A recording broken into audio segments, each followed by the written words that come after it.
It's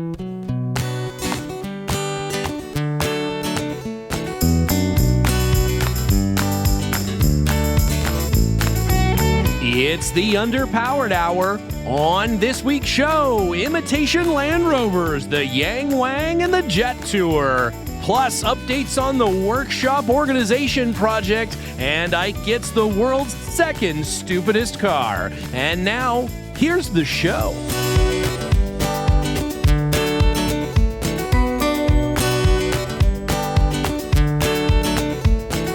Welcome to the Underpowered Hour. I'm Steve Barris, mild-mannered television executive by day and Land Rover collector by night. You can find out more about our cars and what we're working on at thebarriscollection.com or follow us on Instagram at thebarriscollection. I'm joined, as always, by my good friend, Iios. Thank you to everyone joining us today. I'm the leaded fuel to Steven's electric power. I'm the unnecessary pollutant of podcasting, Ike Goss. I own and operate Pangolin 4x4 in Springfield, Oregon, where we live and breathe Land Rovers. Check us out online on Facebook, Instagram at Pangolin 4x4. Let's get started. All right, Ike. Well, in the news this week, there is yet another specialty Range Rover model. This one, the all-new Range Rover Sport SV. And oh boy, is this a special one. It has got twin turbocharged 4.4 liter V8. It's a big old. Are these fraternal twins? Fraternal twin turbos? I don't know. It doesn't say if they're identical or fraternal twin turbos. I'm not sure. That's a good question, though. What are the other specs on this new edition? Is this fall in the Range Rover Special Edition lineup? Is it above or below the Astronaut Edition? I think this is technically below. It's just below, though. It's just below the Astronaut Edition. It's below like that crazy one that you could only get in like Montauk or whatever for that one weekend, like on the one leap day every 4 years or whatever. Leap year did you see that one? Yeah. That one that's just in, you can only get in, I think it's in the United Arab Emirates or in Dubai or something. They're only making like 4 of them. It's like the Ultra Arab Edition one. It's super cool looking. Very cool. Does it come with a Falcon hatch? It doesn't, but it's like all gold. It's like amazing. It's just solid gold Range Rover. Yeah, it's like a solid gold. This is amazing. It's incredible. It looks like C-3PO. It's incredible. That's like what the hobo says when you ask him what they would do with their lottery winnings. I would buy a solid gold Range Rover. Yeah, exactly. Yeah, exactly. That's what it is. That's what it is. It's for that guy. This one has 626 horsepower. And 553 pound-feet of torque. So that ought to be quite useful off-road with all that torque. I'm sure that's what it's meant for. Does it say how much it tows? It doesn't actually. It didn't state that. But I think it does have a tow hitch. But most important, and I think this is a key factor, it is 30 pounds lighter than the previous Range Rover Sport. Pounds. Yeah, 30 does pounds. That translate into some sort of performance characteristic? I believe it's an eighth of horsepower more. Cargo capacity is 30 pounds more, or they took that out of the suspension? So I'm not sure where. Yeah, I think generally it's 30 pounds more performant now. They took the floor mats out. Just one of the floor mats. Just the rear ones, I think. It's like, yeah, you can stop now and have lunch, and then you and your passenger can have lunch, I guess. And it looks like the stopping is important to this car. It has like carbon fiber wheels, and you can see the giant brake calipers through the wheels, and the brake calipers are painted yellow, if I remember correctly. Is that right? They're yellow. Yeah, they're yellow. You look like I'm sure it's an SV. They look like little bananas in their wheels. They do look like little bananas. I thought that too. Although it's an SV, so I imagine you can probably get a lot of that stuff customized. I think they'll probably do sort of whatever you want. Although this is from that SV line of like, yes, it's an SV, but also it's all these things that we've already picked out for you. So it sort of is SV, but kind of also different. So it's not like a custom SV special edition, right? It's an edition, not like an autobiography sort of not thing. An SV, right? That's right. Does that make sense? That's right. Yeah, I think that's what it is. Yeah, it's like the Lego guys have picked out all the custom Lego that they like and built a thing for you. Yeah, I think so. Yeah, that's nice. 0 to 60 in 3.4 to 3.6 seconds. That's depending on if you've added back that 30 pounds yourself or not. If you're not carrying it, I guess it's 3.4. And it's priced at the very affordable $181,775. I'll take 2. Yeah. Well, they're only making 600. So get there. They're only making quickly. 600? Only making 600. Ooh. Yeah. Better get one fast. That's right. That's right. Get them while they're hot. And if you want to see some incredible, as usual, incredible photos of the SV Sport, head on over to Nick Dimbleby's Instagram. Is always a great place to see just generally photos of Land Rovers, but certainly this one. Nick's just posted the photo embargo has been lifted, and Nick's just posted a bunch of super awesome photos of this car actually doing real sort of off-road track stuff too. They have it on the obstacle course at what looks like the Eastern Castle Cement obstacle course, like with one wheel way up in the air and doing fun Range Rover-y stuffs, which is really cool. And also looking like it goes super fast. It looks real beast mode-y. So that one picture that he took of it drifting around some track somewhere looked like people were having a good old time with it. Oh yeah, it looks like it'd be fun. I have to say, those super high spec Range Rover Sports are very fun to drive. Like, they don't seem like they would be a Range Rover. They are fun to drive. Have you driven one? Oh yeah, we have a Range Rover Sport. They're Donkey Kong edition. The Donkey Kong edition, yeah, we have the Donkey Kong edition, the one that you can throw barrels out of the back of. Yeah, it's nice. Susceptible to turtle shells, though. Yeah. Oh, super susceptible. Yeah, super. So that's the only thing. Yeah, the red ones especially. So speaking of susceptible to red turtle shells, how goes things in the world of the Iios Grenadier? Harry Potter star and chemical tycoon, Mr. Radcliffe's car du jour. I saw a hilarious post on the old internet, quick segue, of the British billionaire's idea of an off-road vehicle. And of course, it was the Grenadier. And then Americans' billionaire's idea of an off-road vehicle, and it was the Tesla Cybertruck. This is a pretty good contrast, because it's true. I guess it's sort of like both of those billionaires decided they wanted to make their own, sort of off-road truck thing.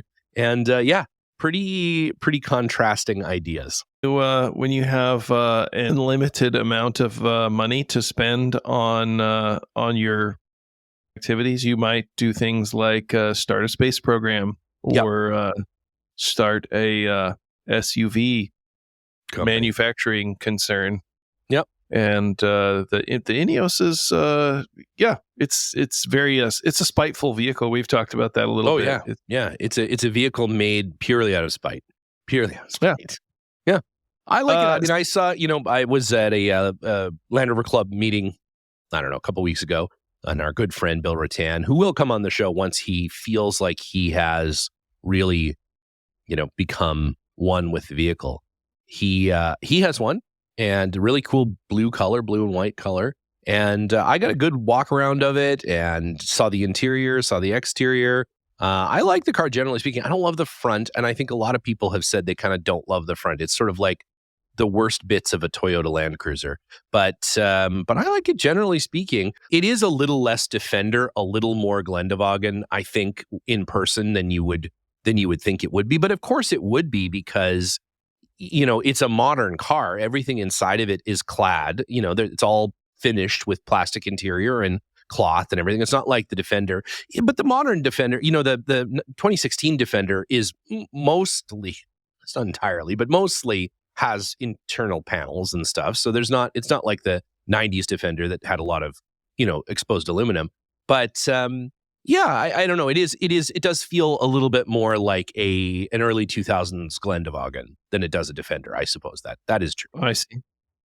So yeah, and funny enough, like, I love a Glendewagen. I think they're super cool. I don't like the super new one. I think they've probably gone a little bit too far away from the source material. But the ones in the 90s, I think those are great cars. They're like really stupid, especially the AMG one with like the giant death motor and stuff. Like, they're just a totally stupid car that probably shouldn't exist. But I love that Mercedes still makes them. It's like Super dumb car. So, with each successive generation, they just keep adding more facets, to the vehicle, to the point where it's starting to look a little Decepticon-y. Yep. It's got so many facets. The resolution is increasing. At some point, it'll just be smooth again, but It'll be smooth. Yeah. just like those angles, man. Yeah, It's becoming a higher and higher bit rate until at some point it is just completely smooth. Yeah, you know? Yeah. It's becoming, it's gone from like an 8-bit game, and we're now somewhere in like the 64-bit, I think. Pretty soon, it's going to be indistinguishable from round. So, I don't know, but God bless them for continuing to make that stupid thing. I mean, it's like $500,000 now or something for one of them, but that's what you have to charge to make a car like that in the modern era. But, God bless them for making that stupid thing still. Hey, that's what it would have taken Land Rover to make it. It would have been $300,000 too. If they would have continued to make a Defender, that nobody would have bought it, but whatever. Anyways, speaking of a Land Rover that nobody would have bought, how many people have bought the said Grenadier? There's some figures that have come out now about sort of purchasing on the Grenadier. Is it as popular as everybody hoped that it would be? Well, we kind of sicked our research department on this question of how many Grenadiers have been sold, and I wasn't able to come up with a definitive answer. There were some estimates based on the number of cars per day that they were claiming to have made. Right. And there were some other estimates based on sales figures that had come out in certain markets. But I think the total number is kind of unclear, especially, as far as up-to-date 2024 figures. Right, a little tough, yeah. 2023 is kind of like they're introducing halfway through the year, but they claim 25,000 to 35,000 vehicles is kind of their goal for their initial. Yeah, it's not so bad. It's I think not too far off the number of Defenders that Land Rover is selling. Yeah. So that's what their goal is. Now, I think they estimates were 10,000 vehicles were delivered last year, and I think they started deliveries about halfway through last year or something like that. So if you've got some more information on how many Grenadiers have been sold, we'd like to hear from you. Yeah, absolutely. It's interesting. I mean, again, I'm rooting for the Grenadier. I think it's cool that it exists. It's a neat car, and it's polarizing, and it should be, I guess. So's the Defender. Both new and old. Lots of people didn't like the old Defender. Lots of people don't like the new Defender, and I think it's neat though. I like the I like the Sharper Image World Band clock inspired interior, and all those switches. It's very fun. It's a Brookstone. Yeah, the Brookstone. Yeah. Clock radio is the interior source material. Yeah, it really is. Yeah, as far as imitation Land Rovers go, it's up there. It is up there. It is up there. Speaking of imitation Land Rovers, we have a bumper crop for you guys today. Oh, do we? This is, this may be, I don't want to go out over my skis here, but this may be the finest set of imitation Land Rovers we've had, certainly in recent memory, maybe of all time. We'll let you be the judge of that. But these are some good ones. These are definitely worth a Google. Let's just put it that way. These are some great ones. So, and you gotta be careful, gang. You gotta be careful when you're Googling these. Yeah, maybe don't Google these at work, just in case you throw in a typo there. But a word of warning. Spaces and punctuation are important and very important in these cases. So, what is the first imitation Land Rover? First of all, I was saying that these are both from the Democratic Republic of China. These are super nouveau Chinese market cars. These are part of the new wave of the Chinese SUV market. And as we know, they have somewhat of a reputation for creating cars that may bear a striking resemblance to cars that we have here in North America and in the United Kingdom. Let's just say that intellectual property is not always a barrier to production on some of these cars. Yeah, it makes sense. Yeah. Yeah. So the first one is the Yang Wang U8. You heard me right. The Yang Wang U8. And if that name sounds familiar, it could be for a variety of reasons, but hopefully it's because of their production of a Chinese supercar. So their latest entry is a super SUV that has some remarkable features. Yeah, It really is. Remarkable features. And this vehicle is slated to be shown at the Geneva Motor Show. So this one, they say may come to Europe, which is kind of interesting. So we may have some direct competition between the Wang U8 and the Land Rover. We'll have to get Dimbleby to see if he can get a hold of maybe a test model of the Yang Wang. Yang Wang. You can get Dimbleby on testing the Yang Wang. Feel like Dimbleby knows his way around a Yang Wang, It's very possible. It's very possible. Claimed 1,184 horsepower plug-in hybrid. That sounds like a ridiculous, unbelievable number. Like a Do you think it's possible? Like a Bell helicopter.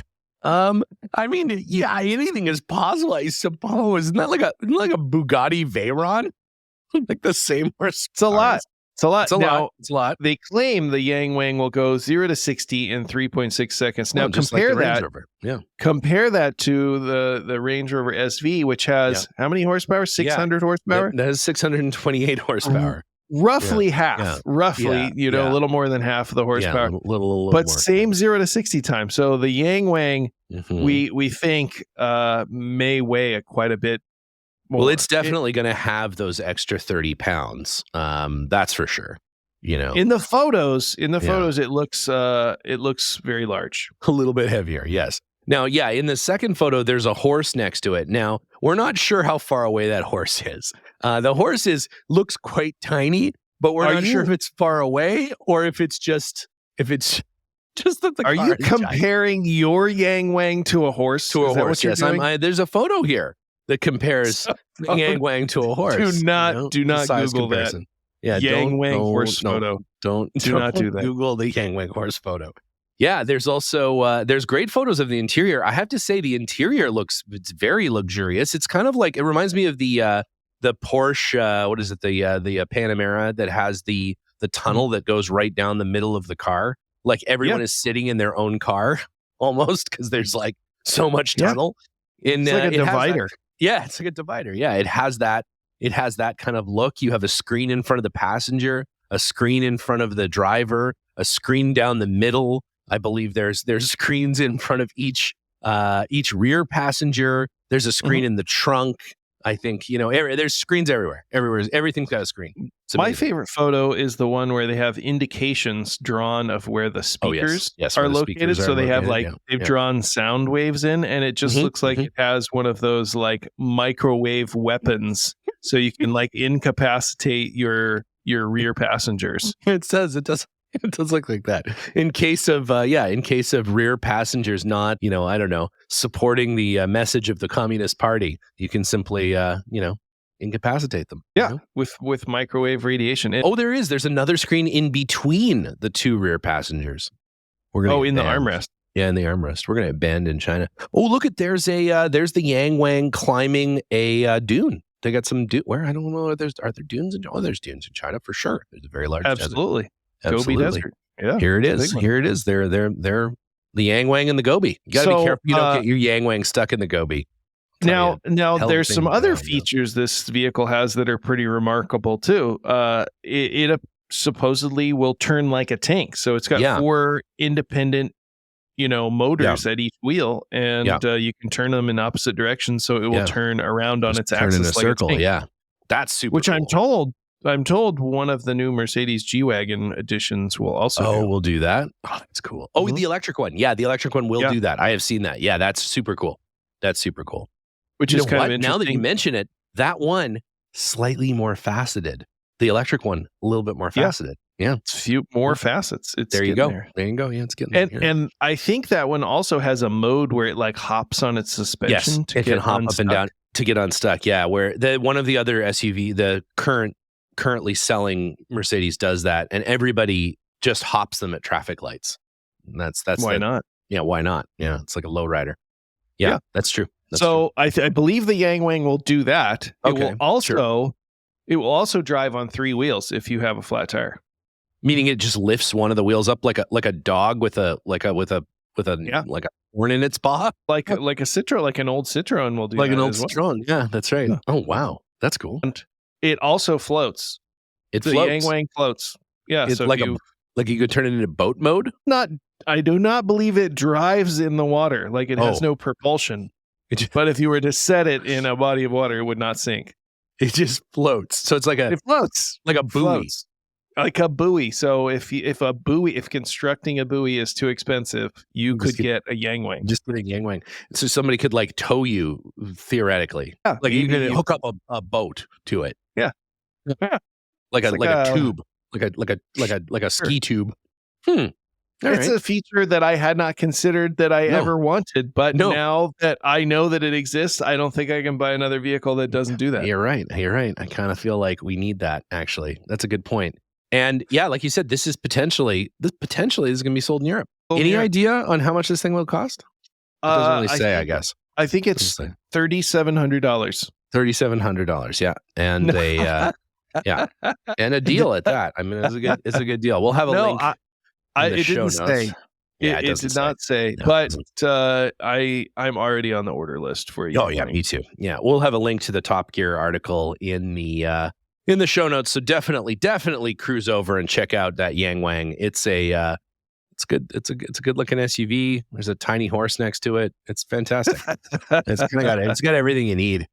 So far as a Chinese knockoff vehicle goes, it's really great. Now that imitation Land Rover has perhaps one of the greatest names of any SUV ever made.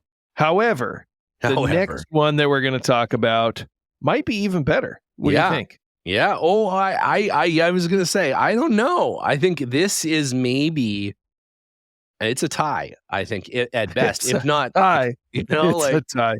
This has an amazing name for kind of a totally different reason. This is like this feels like a manga transformer kind of something or other. I mean, this is a different kind of experience. I'm going to say it. All right. This vehicle is called the Jet Tour Traveler Silver Dragon Wing Stargazer. That's right. It is. Could it be? Does it get better than that? I don't know. I mean, I don't know what else you could add to that. Maybe HD, like 4K UHD Supreme. I don't know. Like, I don't know what you do. I don't know what you do there. You've kind of done it all. Yeah. No. And this also, this is the only car in the list here that transforms into a giant fighting robot, if need be. So, and it has one of those theme songs when you get into it, that's all in Japanese. And yeah, that's great. Yeah, it's comprised of 4 smaller vehicles. That join together. Yeah. It does. The name is very reminiscent of a Gundam wing. It really is. It sure does. Yeah, it feels like it is like blue and orange, and produced by Chinese state-owned Cherry Auto Group, which is why we will probably find nerve agents in our morning coffee. Yeah, that's right. And it was designed by former Porsche designer Hakan Sarakoglu. Right. And, I don't really think that's true. If you look at this vehicle, it was designed by Land Rover. That's where this one came from. It's a pretty, there's a strong resemblance, we'll say. Yeah, it was definitely designed by Professor Dr. Monsignor Jerry McGovern, as it is the Defender. There is no question about it. And for that reason, I think it's kind of a good looking car, actually. Like I would get a Jet Tour. It's got all the fun things that the Defender has. It does have a spice rack. It does have the side fold ladder, which I've said before. I think the side fold ladder is like the neatest accessory that Land Rover's come up with in a while. I think the accessory design team is hitting it out of the park over there at the old JLR. And the interior is very suspiciously Land Rover. It's like one to one. I think there's parts interchangeability in the interior of this particular. Very possible. Car. Yeah, I think there's some parts that fit. So yeah, this one is okay. But yeah, and there's some things that it's funny actually because they kind of sharpened a bunch of the lines and stuff on this. Like it's sort of like they took the Defender and they just ran their fingers over all of the round bits to sharpen them a little bit. There's some things that like some of the lines, and kind of look a little better maybe, because they're just a little bit sharper. Looks a little more old Defendery in a couple spots, And I'll say it again, you can't beat that name. I mean, no, it's amazing. Now, is there a vehicle that is like just the Jet Tour Traveler, and is like the Stargazer like an extra package, and then the Silver Dragon Wing? Is that like I don't even know how you break that thing down. I want to say Jet Tour is the brand. Jet Tour is the brand. Okay, that makes sense. And then Traveler is the model. Yeah. And then we're looking at a Silver Dragon Wing. Stargazer might be the addition. Yeah. Okay. I could be wrong. I could be wrong. Yeah. What I will say is, if you're shopping for a vehicle, this one's very reasonably priced. It is $21,300 is the entry level price, which is about the same as a nice golf cart. It is, yeah. Oh, yeah. My golf cart, I think, was certainly more than that. But I like it. It's the most Defender-esque of all of these ripoff vehicles that we've seen in this little adventure. And I think you would have a hell of a time getting this serviced. There really aren't a lot of specs on how, I don't think it can be drives it. It's 3D printed from the tires to the roof, and you can't take it apart. Nope. You just kind of, as it drives forward, it just sort of snaps off of its things, and you could get a 1.5 liter, a 1.6 liter, and a more robust 2-liter engine. That's an interesting, a 1.5 or a 1.6. I just want a little bit more power. Just a little. Maybe that's, I just want the dragon. I don't need the wing. I don't need the wings. I just need the dragon. I'm going to go, silver is a given, but then I just give me Silver Dragon. Don't give me Silver Dragon Wing. I don't need Silver Dragon Wing. All right. I'm not that bold. It's interesting. Oh, here we go. Here are some specs on it. So the maximum power of the 1.5 liter, these are all turbocharged, by the way, is that's interesting. Okay, I get it. Okay, here's how it works. On this list, there is no 1.5 liter, so that's interesting. But you've got 182 horsepower from the 1.5 liter, 250 horsepower from the 2 liter, and then there's a 1.5 liter partial hybrid, which is 182 horsepower. So so there you go. And they're all turbocharged, and they all go 112 miles per hour, and they have between 214 and 288 foot-pounds of torque. Oof, that is a shitty car, man. That is not a good car. Wow. You say that, but my car that I drove today has 50 horsepower. Yes, I did as well. So I get that. I know. But also, those cars only weigh, they weigh that extra 30 pounds that they took out. Yeah, at least. So, this thing looks like it weighs about 19 tons. So bottom line. Yeah. Yay or nay, are you buying a Stargazer? I don't think I'm in the market for a Stargazer, but I'm 100% Yang Wang, no question. Would you gift a Stargazer to someone you know? Maybe. Would you? Yeah, I'd consider it. Okay. Yeah, I'd consider it. Right. Yeah, like a college student, first car kind of situation. Buy them a Chinese knockoff Defender that can't be serviced and is shitty. For sure. Yeah, for sure. It builds character. I don't know if builds character. Do you follow the Facebook Marketplace? Do you see the Facebook Marketplace sometimes? I do. Yeah, I'm on there every once in a while. Do you see like all of the Chinese like electric cars that are like, we'll pay you to take this thing. To take this thing, you can't get any parts for them. Yeah, it's like there you unserviceable. Like maybe in that category. Like, yeah, it might be. Yeah, 2 years down the road. Well, we'll have to check in with Nick on how he makes out with his Yang Wang to see how he gets on with that. Do not ask him that question. Yeah, just have to see.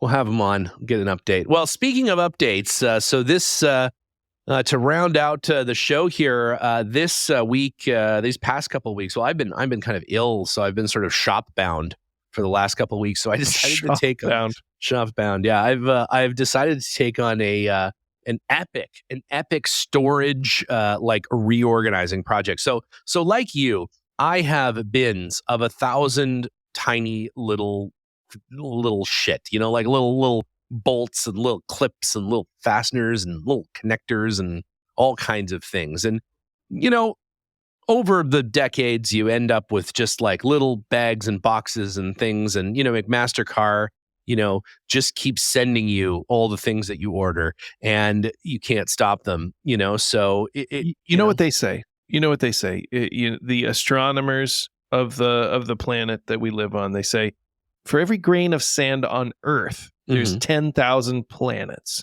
Right. Yeah. For every one of those planets, I have 1,000 screws and nuts and bolts and That's right. Yeah, that's right. So just infinite. It's infinite. Yeah, it's infinite. Yeah, it is infinite. And so, Chris and I and Abigail took to the idea of like, okay, well, we've got this 3D printer now from our good friends at Bamboo Lab. That we have been trying to come up with fun and exciting projects that we're shooting. We're in the process of shooting and putting together for the YouTube channel. And Linus and Ike have been brainstorming up some good and some really bad ideas for things to add to the Land Rover. I have to say, Linus is a real savant when it comes to musing 3D printable Land Rover items. He's come up with some really good ones, actually. He's got a marketing degree. I don't know if you know that. Yeah, he's really, there's some things I think that are actually like sellable products there. And then 100 different things to attach a tiny Ike to. So we're working on that. Yeah, we're working on that. And then we are down here. We thought, well, maybe we would look inward to some shop projects. And so we have taken it upon ourselves to go into printing all kinds of little organization bins for our tiny little screws because we use Acro Mills pull-out bins here. So those are, for those of you who aren't familiar, you can Google them. But, they're the, sort of hardware store. Google pull-out. Acro. Oh, no, don't Google that. Don't Google Yang Wang, though. Do Google that. But the Acro Mills bins are just those little pull out plastic things, and the problem is that the scale of tininess in many cases that we're working at is 50 times smaller than those little pull out bins, even the smallest ones. And so we've got some models, we've drawn up some things to allow us to quarter or halve or tenth those bins down to be able to squirrel away things in there. And then as a special bonus, we've actually put QR code labels on the outside of those bins so that I can scan it and get to the McMaster-Carr link, to the Hanson Rivets link, to the Amazon link, wherever that stuff came from. Because my problem is, where the hell do we get that? Do we we have 19 out of different that, suppliers. How do we get more? How do we get more? I can't remember where we get that from. And so as we've been doing this, we've also been going through all the inventory to figure out, where does that come from? And where did we buy that last time? And if we take it out of its box, which is often how I remember how we got something, if we take it out of its Hanson Rivets box, we put it on the outside of the bin now with a QR code to directly to the link to reorder it. And so we're going to be putting all that on the YouTube channel. But it's a big undertaking, man, printing up all those little bins and stuff. But there will be a day in the hopefully not too far future where we'll have all that little shit organized. And we're organizing into desktop stuff that stays on the bench that is used for making up little harnesses, fixing things, carburetor needles, all that sort of shit, jets. And then things that go in our Sortimo cases that will roll over beside the cars and, like shared eyes fasteners and things, so that I have that right beside a car. It's there in a bin. All the different sizes that I need are right there. And then that goes back underneath, one of the things. And we've made the plunge. It's a commitment I never thought I would do. And I'm not entirely happy or unhappy about it. I've simply made my peace with it. We've gone to the folks at boltsandnuts.com, unsponsored. I've sent emails. They've not responded to me, but boltsandnuts.com, and ordered a mechanic shop index of metric and imperial fasteners for general shop projects. And so just a big old metal index of generic hardware, because obviously we have stuff that is car centric, And those are special Land Rover fasteners that are all coated and stuff. But then we have all kinds of other random shit that we do, and that just needs, a bunch of different bolts and nuts and shit. And so we've Gotta have them. Gotta have them. So that's what's been going on around here. Printing up little bins like crazy, and organizing all of the different little boxes and pails and things. And oh my goodness, it's an undertaking. It's a big task. Look forward to that. And in the next couple weeks up there on the YouTube, you can we'll show all that in the first of a couple series of 3D printing things as we work with our Bamboo Lab Carbon X1 and all the fantastic things that we have been printing with it. So more to come on that. It's an ongoing process. We always struggle to stay organized. I think any shop does, and we're always. Are you familiar with the book Mortal Engines? This idea that there's like these cities, and they drive around and they digest smaller cities, and they take all their goods and services and people, and become larger. That's kind of what we do at the shop. We get a vehicle and or a bunch of parts, and it gets digested, and it all has to be sorted and organized and put away. And the scale of those things is pretty broad, the spectrum of sizes, and so staying organized and keeping everything in a sort of a findable index is certainly a challenge. So I'm looking forward to seeing your update on your fastener project. It's going to be great. It's going to be great. It is indeed a project, but it has to be done, because you know what? The worst thing when it comes to doing some kind of a rebuild of something, or if you're, I have a finite amount of time in my shop, as I've got 9 jobs. So when when I'm here, I have to really maximize my time. I think a lot of people are like that. If it's a weekend project in your garage, or those 20 minutes at night you have to work on your Land Rover, the more optimized your space is, the more time you spend actually working on your project, the less time you spend looking for a fastener, or trying to figure out where this thing is, or figuring out where that tool is, or brushing things aside on your workbench to do the thing that you need to do. So I find that we have to have our space. Plus, I share this space with a bunch of my colleagues. And so, we have to be working together. We have a lot of, very complicated tooling and stuff here. So, we have to be really well organized and optimized. And it lets me drop in here and work efficiently and get stuff done for 2 hours, instead of drop in here, clean up for an hour, and then look for something for half an hour, and then basically have to leave. So that's pretty important.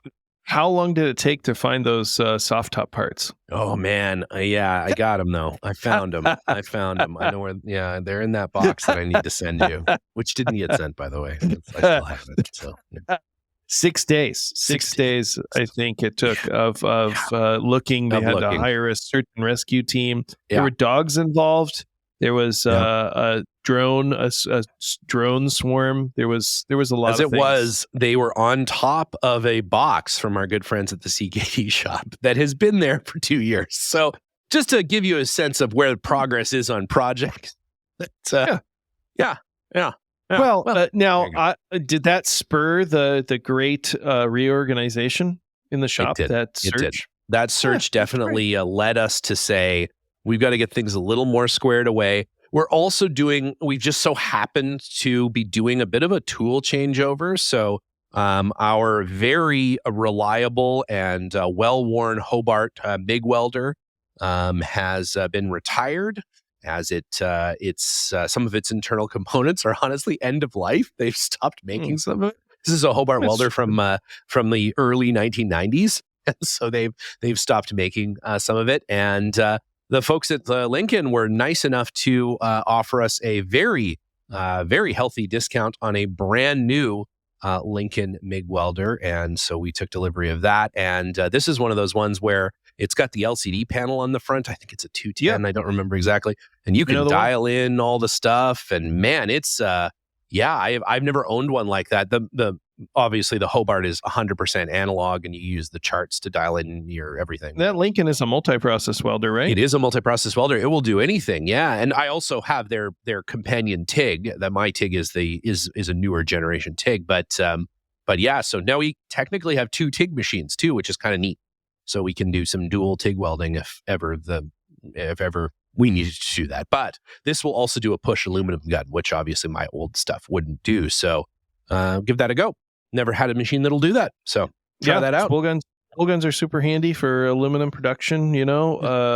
We use ours periodically. I'd say we do more TIG welding of aluminum, but if you were like, I need to assemble some boxes, the aluminum spool gun is pretty handy, I have to say. Yeah, I've never tried one. I've always, I just TIG everything that's aluminum because it's all I could do up to this point.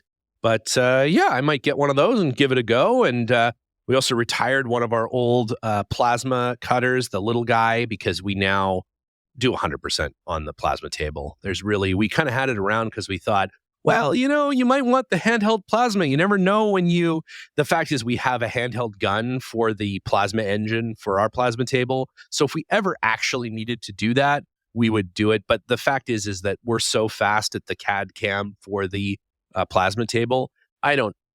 Unless I'm literally cutting a chassis in half or something, I'm not sure why I would ever not just cut it on the plasma table. The plasma table is so fast, and we're relatively good at it. So I do periodically use my plasma cutter to get things apart that are extremely stuck.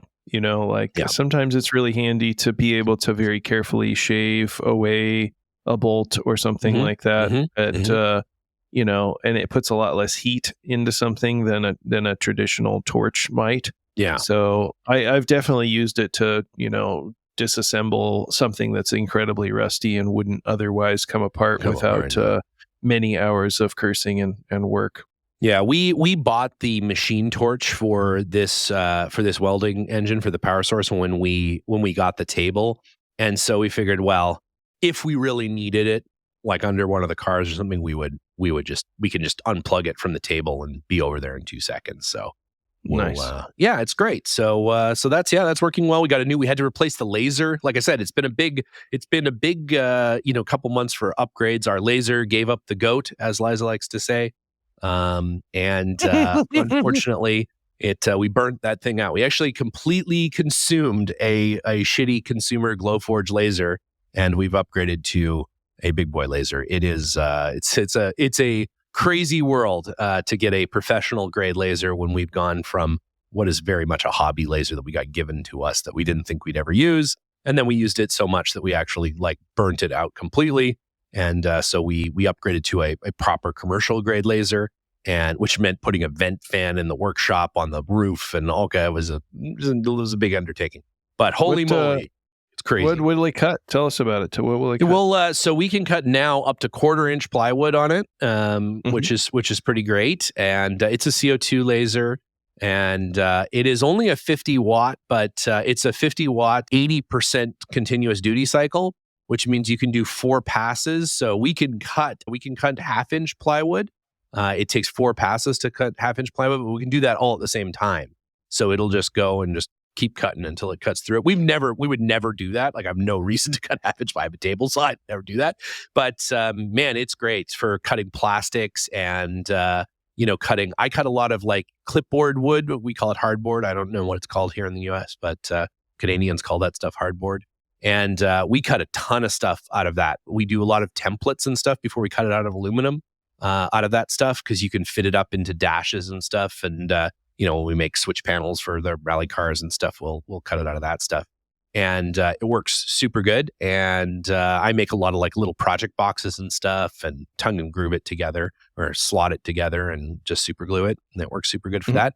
And then we can engrave things. So for the camera rental business, we have tons of stuff that's anodized aluminum, and it gets barcoded and it gets the company logo on it with a laser. The laser burns right on that. So. And now engraving tumblers. I got the rotary piece so that I can engrave those Yeti tumblers with my logo. Yeah, so look for some of the some underpowered hour Yeti tumblers up on the shop there. I'll got to figure out how to do that, and we'll put them on there. But yeah, no, it's great. It's great to have the big laser. And so now, save a metal CNC machine. We have everything. We have the traditional lathe and bench mill, or knee mill rather, but we don't have a computerized one. We don't have. We have a 5-axis DRO on it, but we don't have a machine-driven one. It's time. Yeah, it's just so easy to literally drive 2 blocks to the machine shop to get parts. 2 made. blocks. It 2 really blocks. is. It's 2 whole blocks. Yeah. All right, I'll allow it. Yeah. All right. So here at our shop, we've been working on mostly cars instead of just the shop instead itself. of the shop itself. Yeah, but there's been a little bit of that, but mostly I would say we've been working on cars. And so we've been working on, if you've been following along, a 1953 80-inch that was used in California at a large ranch, 37,000 acre ranch down in Rancho Sisquoc, Santa Maria, California. That car is running and moving under its own power. So that's a big step. Hasn't moved in a long time, probably 50 years. It's been sitting. So that's a cool one to see going again. Mechanically, it's been overhauled. The body is kind of original. So I'm excited to have that one on the road. That one's been really cool. Been doing some patina restoration work. Had a couple of cars that had really excellent original paint, but something happened to them. A hole was drilled, a panel was damaged, so repairing that and blending it into the cars. So got some pictures of that. Our good friend Nathan Sykes of Sykes Paint has been helping us with that. And man, he's hitting it out of park. It's I'm going to send you some pictures, and you're going to be blown away. It's pretty amazing. It's pretty cool. So that's awesome. It's really hard. Yeah. It's really hard to match that patina stuff too. Like you watch the weekend restoration shows of guys like, oh yeah, you just paint it, and then you like rub some rubbing alcohol on it, and you hit it with some sanders, and then there you go. It looks patina, and it's like it's not that. I'm not convinced. No. This is really convincing, and I think a lot of that comes down to the sheen. Getting the sheen right, how the light reflects off the paint. Yeah. Like getting the color is not super easy, but it's not as difficult as maybe getting the sheen and how light reacts or reflects off of the piece. And having that blend into the rest of a vehicle is sometimes very, very challenging, especially when there's like low or no paint and the aluminum is showing through. Like getting that to look right is often very difficult. So we've been working on some of that, and it's turning out pretty cool. I'm pretty happy with those cars, and some of those cars have gone back to their owners, and they're like, it's like it's never even happened. So I'm excited to share some pictures of that. We'll put some of that up in the show notes. And so we've been basically doing that, fixing cars and making them looking good. super good. And how about the personal acquisition of the world's dumbest truck? It is not the world's dumbest truck, because I can say that because I already own the world's dumbest truck, which is a 1955 Mercedes-Benz 411 Unimog. That's right. And, that with is a top speed of 32 miles an hour and a wheelbase of 73 inches. It is like driving a diesel seesaw. It is horrible. Horrible, and it vibrates like a rock crusher. That car does. That's great. I like that little thing. The clutch is a bit weird. You got to kind of get used to it, but it's fun. The entire driving compartment is weird. It's like the car. It's just a weird car. When they supposedly recover alien craft, and they reconstruct what the alien would look like based on the ergonomic controls of the craft.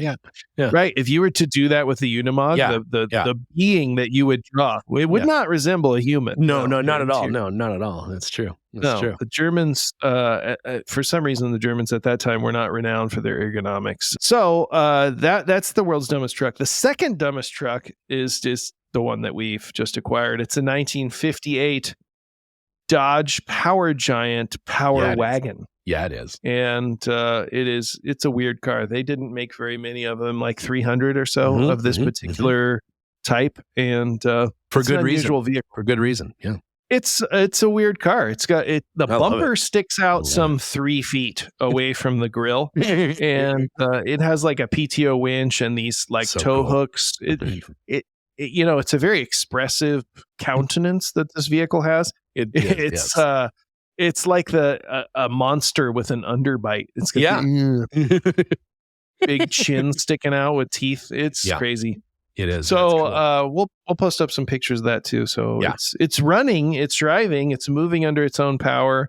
All that's happening, but it needs that next round of of work, like freshening getting it to turn within the first 2 turns of the steering wheel. Oh yeah, right. Yeah, a little bit of that's next. A little loose in there, I guess. Yeah, little loose. Yeah. You could do a lot of turning without any actual change in course. In course, this is like a boat. Yeah. Okay. Yeah. Well, so we'll post up some pictures of that thing too. It's a very cool vehicle, very 50s American pickup truck, early 4-wheel drive stuff. It's pretty cool.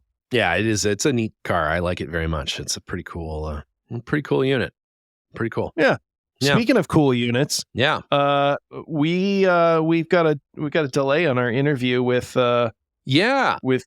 Mr. After the Land Rover Experience. Mr. After the Land Rover Experience. Yeah, we're hot on the trail of scheduling that. We have our top scheduling team on it, though. The same team that is currently dealing with getting Nando's on the show, scheduling Ike's review of Nando's. So we'll get that on right away. That team is any minute.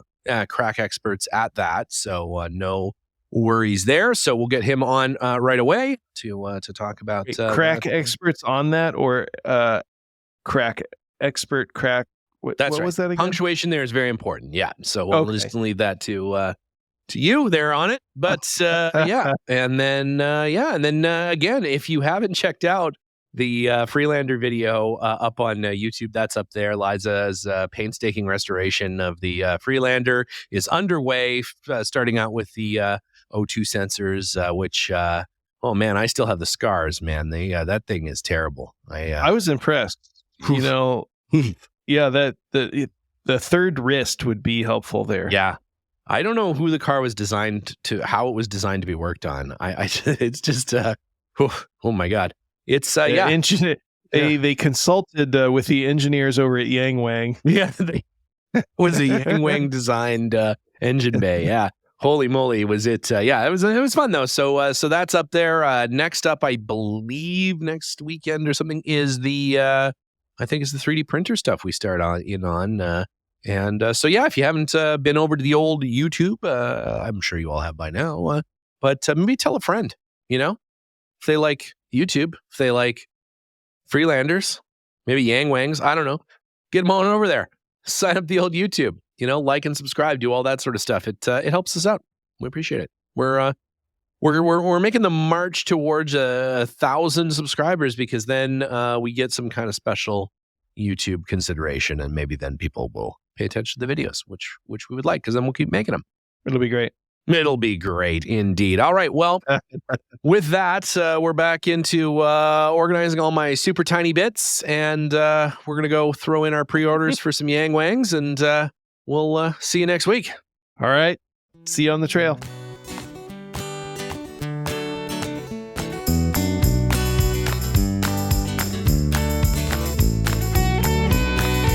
The Underpowered Hour is produced by Liza Veris, Ike Goss, and me, Steve Veris. Pavel Svardov composed and performed our theme music. Consider supporting the show on Patreon, and if you already do, thank you. Your support makes the show possible. For even more, check out our Instagram or Facebook.